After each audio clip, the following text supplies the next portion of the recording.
నమస్తే, welcome to cube TV. నేను మీ anchor అని. సో ఏదైతే నిన్న సంబంధించి కూడా సీరియల్ యాక్టర్ చందు ఆత్మహత్య చేసుకోవడం జరిగింది. సో దీనికి సంబంధించి కూడా గత కొన్ని రోజుల ముందే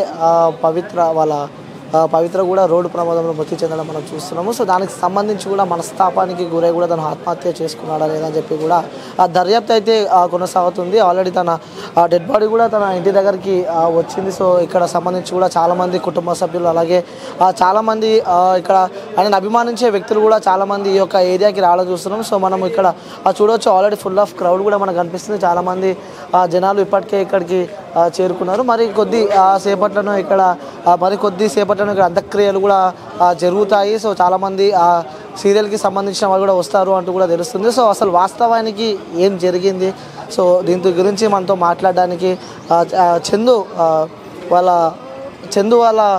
పెద్దనాన్న కొడుకు బ్రదర్ అనమాట. సో ఓన్ బ్రదర్ మన దగ్గర ఉన్నారు. సో అడుగుదాం, మాట్లాడి తెలుసుకునే ప్రయత్నం అయితే చేద్దాం. సో బ్రదర్ నమస్తే. నమస్తే. అసలు ఏం జరిగింది, వాస్తవంగా ఏం జరిగింది అంటారు? ఆత్మహత్య చేసి వాస్తవానికి 3-4 రోజుల ముందు తనకి యాక్సిడెంట్ జరిగింది. గాయాల పాలై హాస్పిటల్లో ఉండే మళ్ళీ వచ్చాడు బయటికి. పవిత్ర చనిపోయిన తర్వాత 4-5 రోజుల వరకు మనస్తాపానికి గురై అతను సూసైడ్ అటెంప్ట్ చేశాడు. అలా జరిగిందనమాట. ఎప్పుడు జరిగిందంటే నిన్న మధ్యాహ్నం అలా జరిగింది. మాకు సాయంత్రం వరకు ఇన్ఫర్మేషన్ వచ్చింది. ఈరోజు ఉదయం పోస్ట్మార్టం జరిగినాక తీసుకొచ్చారు. ఇప్పుడే ఈరోజు ఎలాగో అంత్యక్రియలు కూడా జరుగుతాయి.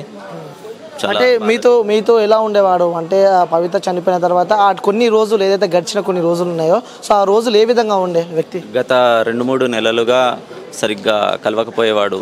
షూటింగ్ అని బయట ఉండి అక్కడుండి చాలా తక్కువ కలిసేవాడు. నాతో మాత్రం చాలా క్లోజ్ ఉంటాడన్న. ఎక్కడికైనా నేను కూడా వెళ్ళేవాడిని అన్నతో పాటు. షూటింగ్కి అటు ఇటు వెళ్తూ ఏదైనా వర్క్ చేసేవాడు. చాలా బాగుండేవాడు అన్న. అంటే మీరు గమనించలేదా వ్యక్తి కొంచెం చనిపోయిన తర్వాత డిప్రెషన్లో ఉన్నాడా, లేకుంటే పర్లేదు బాగానే ఉన్నాడా, లేకుంటే ఏ విధంగా ఉండే అంటున్నా మనిషి? కొంచెం డిప్రెషన్లో ఉండే, కోలుకుంటున్నాడు అనే సమయం వచ్చిందని మేము అనుకునేసరికి తను ఒంటరిగా వెళ్ళి అలా చేసుకున్నాడు. ఇలా చేసుకుంటాడని అస్సలు అనుకోలేదు. అతను ఎంతో ధైర్యవంతుడు. అందరికీ ధైర్యం ఇస్తూ అందరికీ ఎంతో మేలు చేసి హెల్ప్ చేసి చాలా మందికి మంచి మోటివేషన్. ఎలా అంటే ఏదైనా ఎదిరించాలరా అని చెప్పే విధానం ఉంటుండే. అతనే ఇలా చేశాడంటే అస్సలు నమ్మలేకపోతున్నా. ఇప్పటికీ అసలు నమ్మలేకపోతున్నా అన్నట్లా చేసిండంటే. అంటే ఎందుకు అంత డిప్రెషన్, అంత స్ట్రాంగ్ ఉన్న వ్యక్తి అంత డిప్రెషన్కి వెళ్ళడానికి రీజన్ ఏమంటారు? ఓన్లీ పవిత్రనే అంటారా, లేకుంటే కుటుంబ మధ్యలో కలహాలు కానీ ఇలాంటివి ఏమైనా అతనికి లైఫ్లో పర్సనల్ ఇష్యూస్ ఏమైనా ఉన్నాయా? పర్సనల్ ఇష్యూస్ అంటూ ఏమీ లేవు. తను చేసే సీరియల్స్ అన్నీ బాగానే చేస్తాడు. ప్రజెంట్ వచ్చేసి పవిత్ర ఇష్యూ మాత్రమే. దానికే మనస్తాపానికి గురై అతను ఇలా చేసుకున్నాడని తెలియజేస్తున్నాడు. అంటే మీకు ఓన్ బ్రదర్ కాబట్టి సో ఈ క్వశ్చన్ అడగడం జరుగుతుంది నేను. సో ఆల్రెడీ పవిత్రతో మ్యారేజ్ అయింది, అఫీషియల్గా మ్యారేజ్ అయిందని చెప్పి కూడా ఈ సీరియల్ ఇండస్ట్రీకి సంబంధించిన వాళ్ళు అంటున్నారు. వాళ్ళ కొన్ని ఫొటోస్ షేర్ చేశారు అంటూ కూడా. సో వాస్తవంగా మీరు యాజ్ అ బ్రదర్గా అంటే వాస్తవంగా వాళ్ళిద్దరికి మ్యారేజ్ అయిందా లేకుంటే? అంటే నేను కూడా విన్నది న్యూస్ మాత్రమే. వాస్తవంగా నాకు రుజువులతో పాటు మాత్రం తెలియదు. నేను కూడా విన్నాను, అలా తెలిసినాక అతను ఇలా జరిగాక కొంచెం డిప్రెషన్లో వెళ్ళాడు. తర్వాత ఇలా మ్యారేజ్ అయింది, అవన్నీ తెలిసాయి. పర్ఫెక్ట్ రుజువులతో అయితే మాత్రం నాకు తెలియదు. అంతే అండి. అంటే అఫీషియల్గా మాత్రం 2015లో శిల్పతో మ్యారేజ్ అయింది. 2015లో శిల్ప వదినతో మ్యారేజ్ అయింది. జరిగిన తర్వాత గత 4-5 ఏళ్ళు ఉండొచ్చు ఇలా కొంచెం షూటింగ్కి వెళ్తూ కలవక. ఇంకోటి మోస్ట్లీ డిప్రెషన్ వచ్చేసి ఒక 2-3 మంత్స్ నుండి కలుస్తలేడు, మాట్లాడతలేడు. అప్పుడప్పుడు వచ్చి చాలా తక్కువ కలిసేవాడు. 15 రోజులకు ఒకసారి, వారానికి ఒకసారి. ముందైతే ఆల్మోస్ట్ ఎవ్రీ ఆల్టర్నేట్ డే అలా కనిపిస్తుండే. ఏటి కంటాడికి తీసుకెళ్లేవాడు. అన్నతో పాటు అలా బయటికి వెళ్తుండే, షూటింగ్లోకి వెళ్తుండే. చాలా బాగా చూసుకునేవాడు. అసలు అతని గుణం ఎట్లాంటిదంటే చాలా మంచోడు, అందరికీ హెల్ప్ చేసే గుణం. ఇలా చేస్తాను అస్సలు ఎక్స్పెక్ట్ చేయలేదు. అస్సలు పెద్ద ఎత్తున కూడా టీవీ ఛానల్లో చూస్తూ ఉంటే మాత్రం తనకి సంబంధించి కూడా నెగిటివ్ కూడా ఎక్కువ రావడం జరుగుతుంది. ఫుల్ తాగి వచ్చి కూడా వాళ్ళ వైఫ్ని కొడుతూ ఉంటాడు. సో పిల్లల్ని సరిగా పట్టించుకోడు, సో ఇల్లుని కూడా సరిగా పట్టించుకోడు అని చెప్పి కూడా కొన్ని వింటున్నాం మనం. సో మీరు ఇంట్లో ఉంటారు కాబట్టి వాస్తవంగా అలాంటి వ్యక్తేనా? సో వాళ్ళ ఫ్యామిలీ ఏ విధంగా ఉండేది అంటారు? అంటే చిన్న అలాంటి వ్యక్తి అస్సలు కాదు.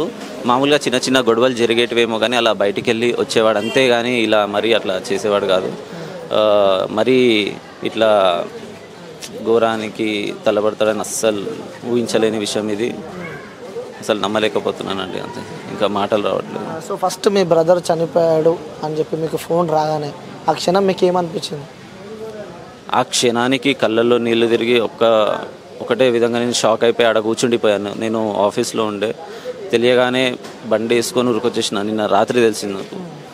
ఆ షాక్లో ఎలా వచ్చానో నాకు కూడా తెలియదు. మా ఫ్రెండ్స్ వచ్చారు నాతో పాటు తీసుకొచ్చి ఇన్నే ఉండిపోయినుండే. ఆ షాక్లో ఉండిపోయినా.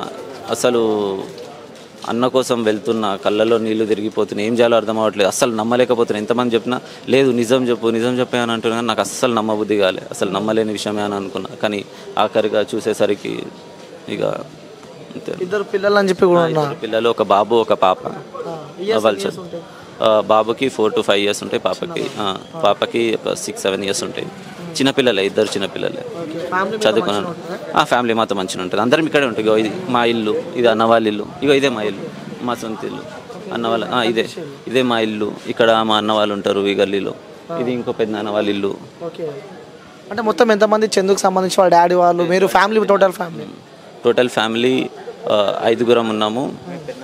పెద్దనాన్న వాళ్ళు మొత్తం 4, మా డాడీ ఒకడు, మొత్తం 5 ఇక్కడ ఉంటాం. ఇక్కడ 3 families ఉంటాయి. మా పెద్దనాన్న వాళ్ళు, ఇక్కడ ఒక పెద్దనాన్న, ఇక్కడ ఒక పెద్దనాన్న. మా బాబాయ్ వాళ్ళు బయట ఉంటారు, ఇంకో పెద్దనాన్న బయట ఉంటారు. పెద్ద ఫ్యామిలీ, జాయింట్ ఫ్యామిలీ. ముందు కలిసే ఉంటుండే. సో చందుకి ఎలాంటి బ్యాడ్ హ్యాబిట్స్ కానీ లైక్ డ్రగ్స్ తీసుకోవడం కానీ, చెడు అలవాట్లు ఏమన్నా? చెడు అలవాట్లు ఏం లేవు. డ్రగ్స్ అట్లాంటి అలవాట్లు అస్సలు లేవండి, అస్సలు లేవు. సో ఇప్పుడు అంత్యక్రియలు ఎవరు చేయనున్నారు అంటే ఫ్యామిలీకి సంబంధించిన వాళ్ళు ఉన్నారు? మా పెద్దనాన్న చేస్తున్నాడు, అంటే చందు వాళ్ళ ఫాదర్ చేస్తున్నారు. కాసేపట్లో అంత్యక్రియలు కూడా స్టార్ట్ అవుతాయి సాయంత్రం వరకు. అతనే ముందుండి చూసుకుంటాడు. సో అన్న లేని లోటు తీర్చలేనంటారు. మన తిరిగి అన్న దేవుళ్ళు అంటాడు. ఎందరో ఫ్యాన్స్ ఉన్నారు అన్నకి, తెలిసిందే. ఎంతోమందికి హెల్ప్ చేశాడు. ఇట్లాంటి అన్న ఇంకోసారి దొరకడు, రాడు. ఇక అది ఎప్పటికీ జరిగిన విషయం అంతే. సో బ్రదర్ మీరేమవుతారు? నా ఫ్రెండ్, నేను శివ ఫ్రెండ్. చిన్నప్పటి నుంచి ఒకటే బాండింగ్ మాది. అన్న వాళ్ళ దగ్గరనే మేము ఎక్కువ ఆల్మోస్ట్ టైం ఎక్కువ స్పెండ్ చేసేవాళ్ళం మేము. అంటే ఆయన చూసినప్పుడు నీకు ఏం గుర్తొస్తుంటుంది? ఆయన బాడీ కానీ ఆయన విలనిజం చూసినప్పుడు? బాడీ విలనిజం అని అది షూటింగ్ పరాక, కానీ మాకైతే సొంత అన్నలాగానే ట్రీట్ చేసేవాడు. ఏది ఉన్నాను కూడా వరకు ఉన్న మోటివేషన్ గురించి, జిమ్కి వెళ్ళాలరా, ఫిట్ ఉండాలా, పర్ఫెక్ట్ ఉండాలా, మనం పర్సనాలిటీయే మీకు వాల్యూ ఇస్తుంది అని మోటివేట్ చేసేవారు. అలా ఎంతోమందికి ధైర్యం చెప్పిన, ఎంతోమందికి ధైర్యం చెప్పి ఎంతోమందిని ఎన్నో విధాలుగా సహాయపడ్డాడు. చాలా మంచి వ్యక్తి.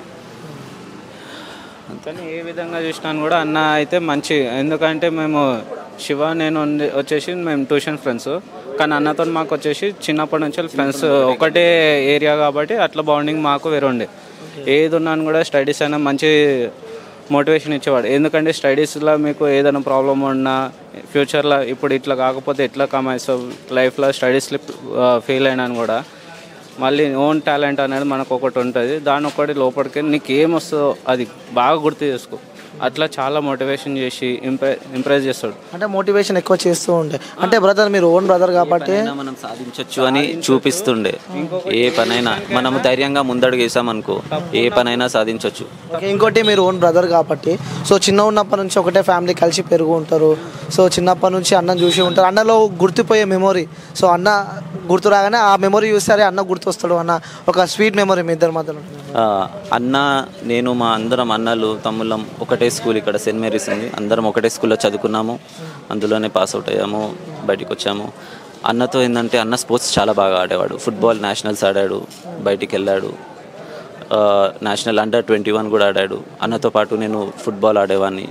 అలా బయటికి వెళ్ళి స్పోర్ట్స్ నేర్చుకునేవాడిని. ఫిట్ ఎలా ఉండాలో, అంటే ఎత్తెలా పెరగాలో, ఇంకెట్లా సాధించాలో అన్నీ చెప్పేవాడు, నేర్పించేవాడు.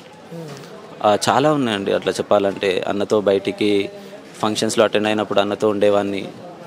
ఇంకొకటి స్పోర్ట్స్ ఆడడానికి వెళ్ళేవాడిని. ఇంకా చాలా. మీరు కొట్లాడుకున్న సందర్భాలు ఏమైనా ఉన్నాయా? అంటే సందర్భాలు కూడా అంటే సందర్భాలు అంటే మేము ఎప్పుడైనా చెప్పకుండా నైట్ అవుట్ చేసినప్పుడు, అంటే ఇంటర్మీడియట్ టైంలో అట్లా. ఎందుకంటే ఎగ్జామ్స్ టైంలో మేము ఆ టైంలో స్టడీస్ అని చెప్పేసి నార్మల్గా క్యాజువల్ ఒక 1 hour అట్లా వెళ్ళేటప్పుడు కొంచెం అట్లా స్టిచ్ చేసేవారు. అంతకుమించి ఎక్కువ భయం పెట్టే. స్టడీస్ టైంలో మీరు స్టడీస్ దానికోసం చూడండి. ఇది ఒక్కసారి బ్రేకప్ అయిందంటే మళ్ళీ ఆ ఏజ్ మనకి రాదు, ఆ టైం పీరియడ్ రాదు. సో ఏ టైం ఉన్నాను కూడా మనం ఈ టైంలోనే కవర్ చేసుకోవాలా. ఆ ఎంజాయ్ చేసే టైం అనేది నువ్వు ఇప్పుడు కష్టపడితే తర్వాత ఫ్యూచర్లో నువ్వు ఎట్లకైనా అది చేస్తావు అనేసి చాలా అది చేస్తావు. అది దానికైతే చాలా కోపం. నా కొన్ని విషయంలో అని కాదు, చుట్టుపక్కల ఉన్న ఈ ఏరియా మొత్తం అందరికీ ఆయన మంచి ఇంప్రెషన్. అంటే చుట్టుపక్కల ఉన్న ప్రతి ఒక్కరికి ఇన్స్పిరేషన్ అంటారు. సో చూడొచ్చు, ఎవరిని అడిగినా చాలా మంచి వ్యక్తి, స్పోర్ట్స్కి ఎక్కువ వాల్యూ ఇస్తాడు. సో కుటుంబ సభ్యులు చాలా పెద్ద ఫ్యామిలీ.